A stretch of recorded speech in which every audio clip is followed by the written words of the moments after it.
दोस्तों आपको बता दें कि चंद्रशेखर आज़ाद रावण की बात की जाए तो वो नगीना से सांसद हैं और आप देख सकते हैं कि उनका काफ़िला किस तरह से आता है और वो किस तरह से एक दमदार नेता हैं बहुजन समाज के।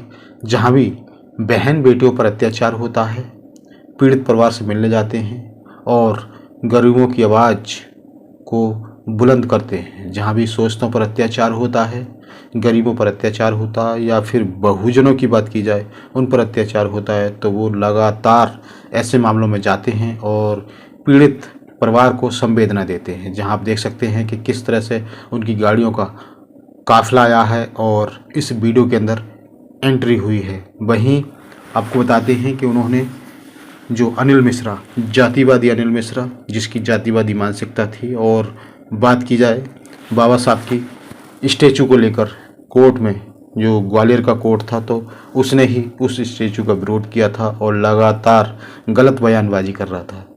लेकिन कहते हैं कि एक सब्र का इंतज़ार होता है, एक इम्तहान होता है और संविधान पर गलत बोलने वाले या फिर बाबा साहब पर गलत बोलने वालों का अंजाम अलग होता है, लेकिन थोड़े समय का इंतजार होता है। आपने देखा होगा कि किस तरह से जातिवादी अनिल मिश्रा की गिरफ्तारी हुई है और उसे जेल की सलाखों के पीछे भी जा चुका है। लेकिन वहीं चंद्रशेखर आज़ाद की तो उन्होंने भी बयान दिया है उस वीडियो में, और जो कि पोस्ट की गई है प्रियांशु जी के द्वारा। प्रियांशु अपनी पोस्ट में लिख रहे हैं कि बाबा साहब अम्बेडकर विवाद पर भीम आर्मी चीफ चंद्रशेखर आज़ाद का बयान कोई भी एरा गैरा बाबा साहब की तस्वीर जला देगा, उससे उन्हें कोई फर्क नहीं पड़ता। भारतीय संसद ने उन्हें स्वीकार किया है। जिससे आपत्ति है वो अपने नेता से कहें कि संसद में बोलकर दिखाएं, हम संवैधानिक लोग हैं, अपनी लड़ाई लड़ रहे हैं।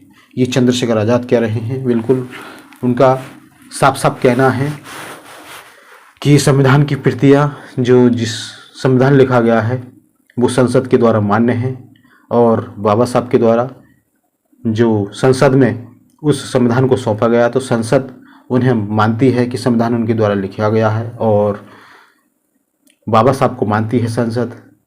लेकिन अनिल मिश्रा जैसे ऐरा गैरा अगर तमाम इस तरह के बयान देते रहे तो उनके कहने से क्या होगा। अगर यही बयान उस संसद में बोले उससे फ़र्क पड़ता है, लेकिन ऐसे मामलों से कोई फ़र्क नहीं पड़ता। यही चंद्रशेखर आज़ाद जी का इसमें कहना है। लेकिन दोस्तों आपको बता दें कि जो संविधान के खिलाफ़ या बाबा साहब के खिलाफ़ आवाज़ उठाता है, बोलता है, तो उसका यही हश्र होता है।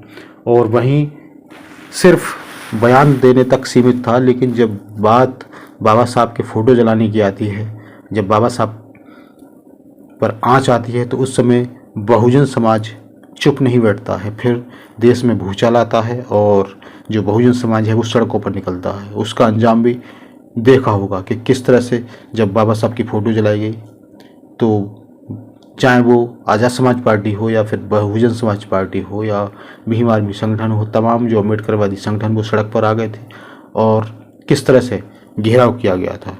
तो आप सोच सकते हैं, क्योंकि इन्हें संरक्षण प्राप्त होता है।